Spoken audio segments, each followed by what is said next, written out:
So Yasmina and I are here to talk to you about the Trails Working Group, which, as Maggie mentioned, is a group that formed a couple of years ago to address issues that we were seeing in trail data quality and completeness in OSM.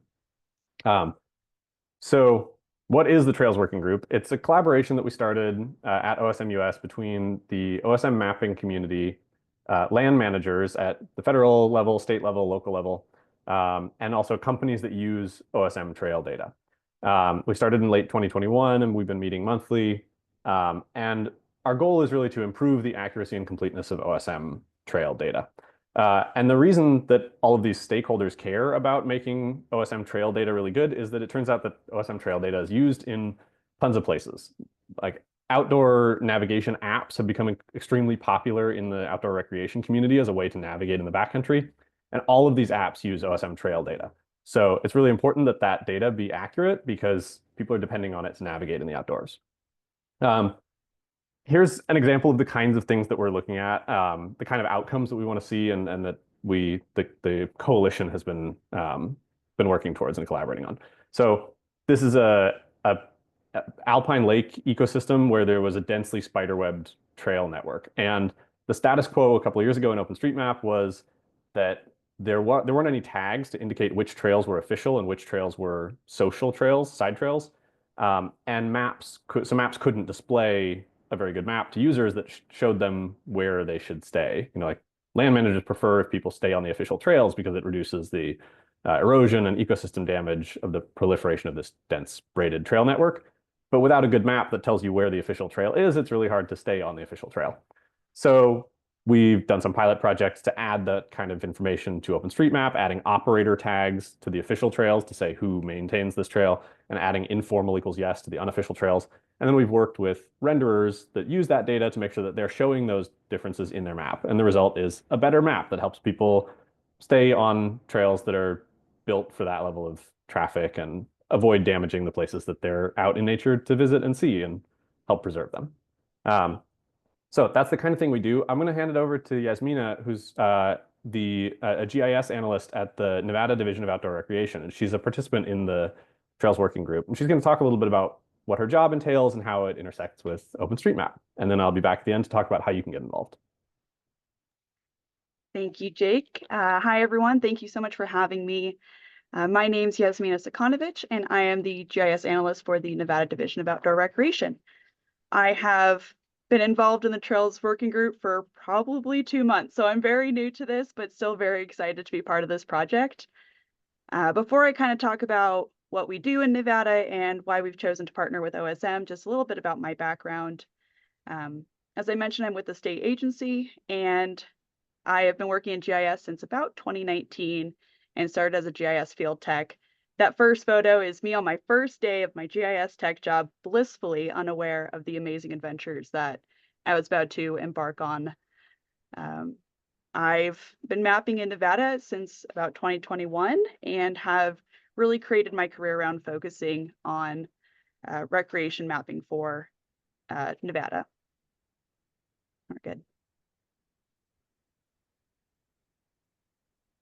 So a little bit more about what it means to map in Nevada.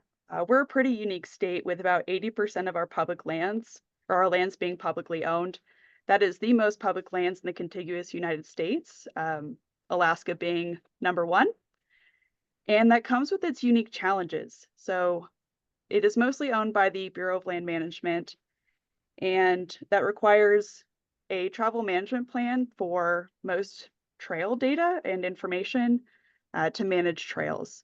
And currently we have probably over 80,000 miles of navigable roads and trails within Nevada.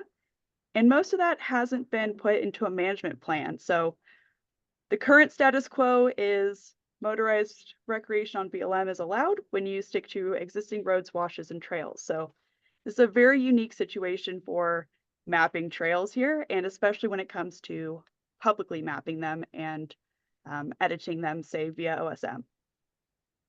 So right here on the right hand, we have our data procurement process. We are the only central database for all recreation data.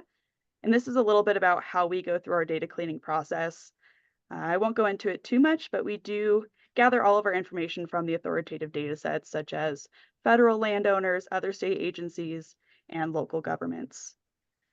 And all that information is publicly available via our Nevada Trail Finder website, and you can download that information via KML, GPX, or georeferenced PDF maps.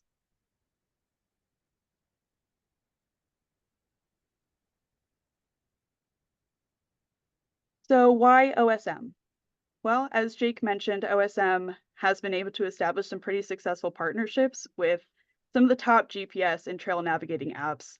I can't even get Onyx to reply to my email, so I figured, why not go to the source of OSM and help them to, kind of standardize the data sets and reflect what we also have in the state. So we have one authoritative data set, no matter what app or website you go to.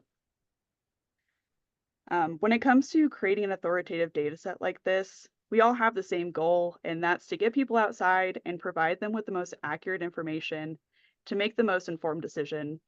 I think safety is one of the key elements here because Nevada doesn't have a lot of cell service.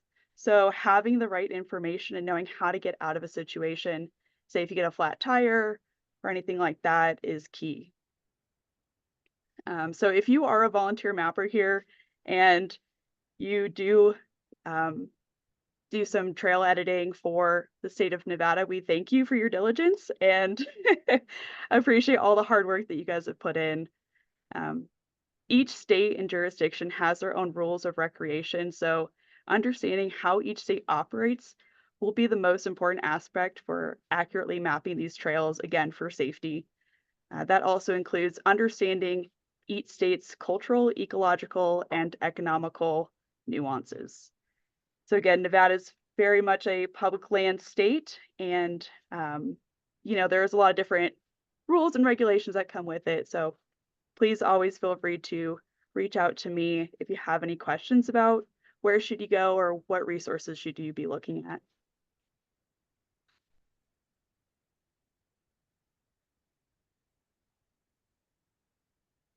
So there's my contact information. Feel free to jot it down and reach out with anything that you might need help on. Thank you. Thanks, Jasmina. So we're almost out of time, but I want to talk to you briefly about ways that you can get involved. If you like trails or passionate about public lands and you want to see better trail maps in apps and in the OpenStreetMap free data ecosystem, here are a few ways that you can get involved. First of all, you can sign up for the Trails Working Group. Participation is open to anyone. If you're just a hobbyist mapper and you want to get involved, that's fantastic, actually. We'd love to have you. So you can go to the openstreetmap.us website and fill out a form there and get a meeting invite, and you can come hang out with us and talk about trail mapping.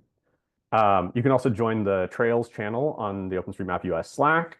That's a great place to ask questions about the nuances of trail tagging and how you should represent different situations that you might find on the ground. We also have put together a really extensive wiki page at United States/Trails on the wiki.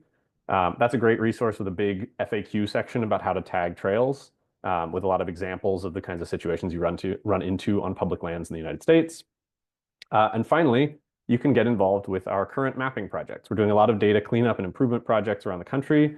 Right now, we're running 2 map roulette projects. One of them to add website links to state parks that are missing them, which is super helpful for visitors because then they can find information about when the park is open, does it have a fee, what kinds of recreation are allowed there. And then also another project to add missing U.S. Forest Service trailheads. So the federal government and lots of governments publish open data sets of their own. The Forest Service has a data set of trailheads, and a lot of those trailheads aren't mapped in OSM yet. So you can help by adding them to OpenStreetMap. So that's all we have for you today. Thanks so much for listening. Definitely reach out on any of these channels if you want to get involved, and see you out on the trail.